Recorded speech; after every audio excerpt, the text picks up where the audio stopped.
All right, this is at THS Mr. Jones, and we're coming at you with chapter 4.2. In chapter 4.2, we're going to talk about higher degree polynomials.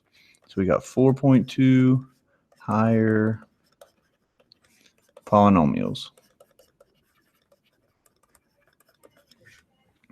Okay, so remember the definition of a polynomial. So definition of a polynomial is any equation in the form a in x to the n plus a in minus 1, x in minus 1, and so forth and so on. So it keeps going down. Then you'll have a1 x1 plus a0 x0. Now, the thing is these exponents, okay, these exponents on your variable have to be integers. So n is an element of the integers, meaning it cannot equal negative numbers or fractions.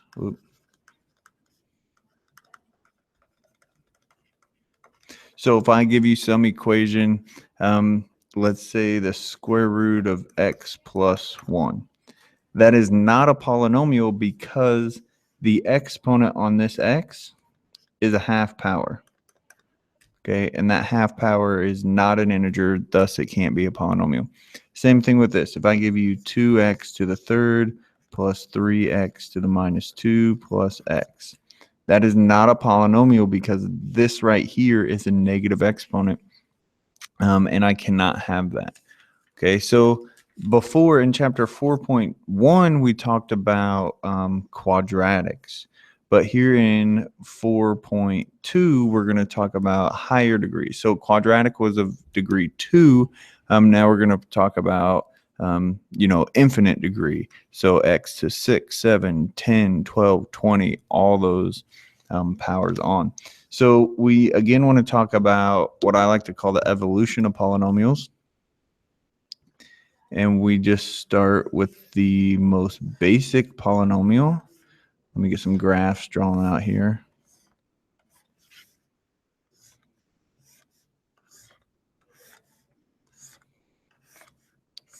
Okay, the most basic polynomial we have is what's called a constant. So that is like y equals 3. That is a constant horizontal line at that number. Okay, the next one we have is linear. So y equals x. Looks like that. Okay, and then what we can do is we have what's called power functions, and then we're just changing the power of this exponent or this x term. So we have y equals x squared, which we talked about in 4.2, and then we can go to y equals x to the third, which looks something like that. Okay, and we can actually, if we draw x to the third very dramatically, this is the purple is the parent function here, but this red will be a dramatic x to the third. Okay, so notice that it has 1, 2 turning points there. Okay, and then I can go y equals x to the fourth, and if I am dramatic about that, doing all the turning points, it looks kind of like a W. We can go x to the fifth, something like that, x to the 6. So let's see, that would be squared 3, 4, 5, 6, kind of counting the turning points. And we can go on and on and on. Now, what we want to notice here is that with the even powers, okay, so even powers, so x squared, x to the fourth, x to the 6. Okay, with even powers, we notice that we have an odd amount of turning points. So 1, 1, 2, 3, 1, 2, 3, 4, 5. It's actually one less than the degree. But more importantly, my end behavior is going in the same direction. So we have two types of polynomials. We have odd and we have even. Okay, so in even, endpoints, or the end behavior is in the same direction. With odd, endpoints or end behavior is in opposite directions. Okay, so like with the x to the first, that's odd, so those are going in opposite directions. To the third, it's pointing in opposite directions. So as x goes to infinity, y goes to infinity. As x goes to negative infinity, y also goes to negative infinity. They're going in opposite directions. Another thing we talk about when discussing polynomials is two different things called continuous. So we have what's continuous and smooth. Okay, so if we look at something that is continuous, and we look at something that is not continuous, okay, and we'll look at something that is smooth and something that is not smooth. Continuous is exactly what it means. It doesn't stop. You can take your pen or pencil and trace the whole curve with no jumps, holes, or gaps. Okay, so this one is continuous. If I don't want continuous, that's more or less like a piecewise function maybe. It's got some holes and some gaps in it. Okay, see how this one has a jump, a gap? Even if I went something like this. Now this one has a hole, so it's still not continuous. Okay, so it has to be continuous, or you have to be able to trace the whole thing without picking up your pencil. Smooth talks about how the curve looks. Okay, this graph right here is actually smooth. Okay, if I draw this one, okay, right here it is not smooth. Smooth is more like free flowing, wavy. Okay, it cannot have a sharp point or bend in the curve. So something like this. Okay, we like mathematicians like smooth and continuous graphs.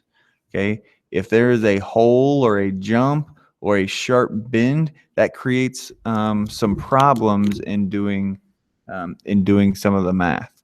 Okay, so we like smooth and we like continuous. Okay, we have talked about the zeros or the solutions. So if you have some polynomial, f of x, okay, you've got some polynomial.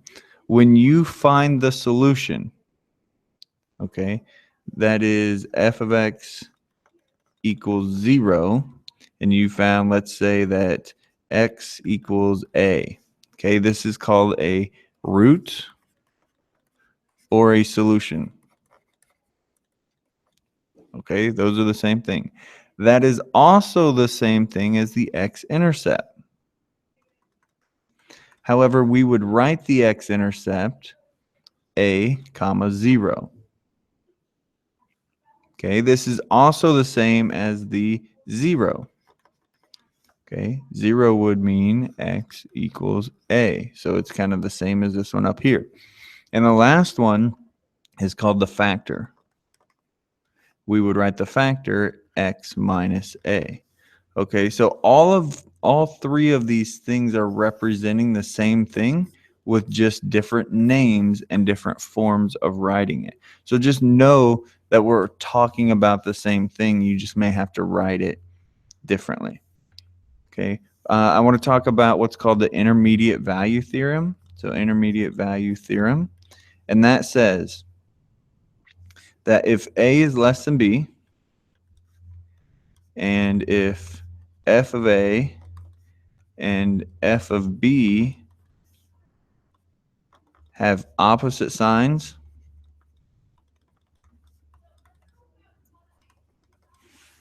then there's a 0 between A and B. Okay, so basically graphically, what does that mean? Well, if I have 2 points, here's A, here's B. Okay, and if f of A and f of B have different signs, so let's say f of A is positive, so up here, so this is f of A, and let's say f of B is negative down here, so this is f of B down here, and I've connected them with a smooth continuous curve, somewhere between A and B is a 0. When you do the left and right bounds on your graphing calculator, this is what you're doing. Your calculator is actually doing the intermediate value theorem. So you're creating a window where that 0 lies between. All right, we've talked about multiplicity a little bit.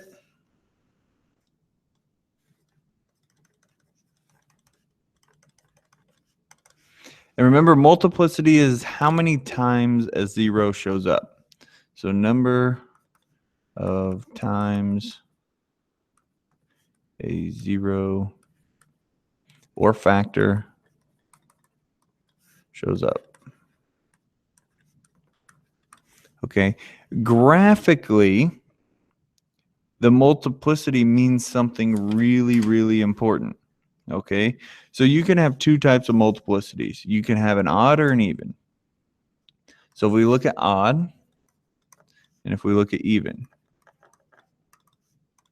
Okay, graphically with an odd, the sign will change.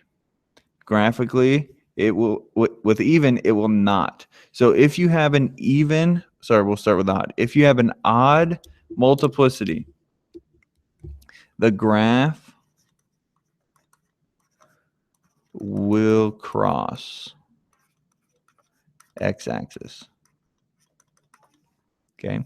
If it is even, the graph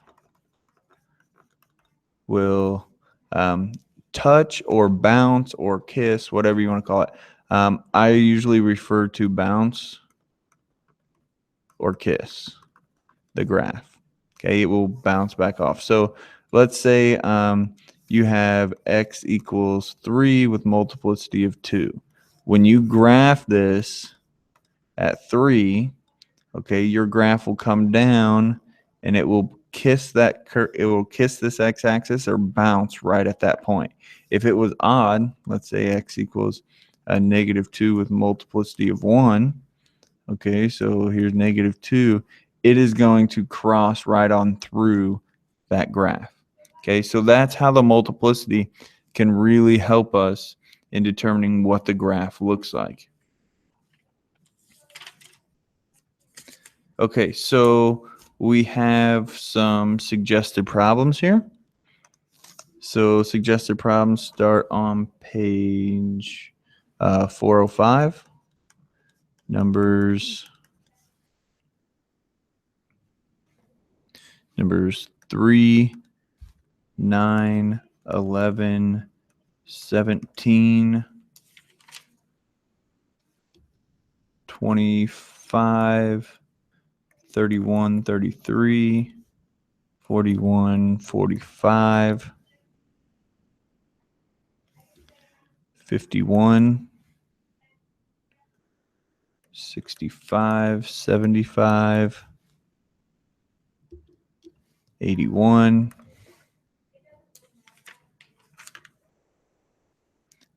Let's look at a catch the mistake problem. Number 89. And we'll look at some true false, which looks like 91 through 96. Okay, that way you can prep for some true false for your test. So your video questions here, question number 1.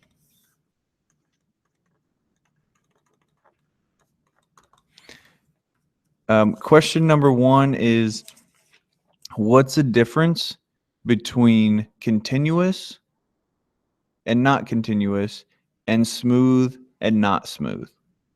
Okay, so question 1, define continuous, define smooth. And question number 2,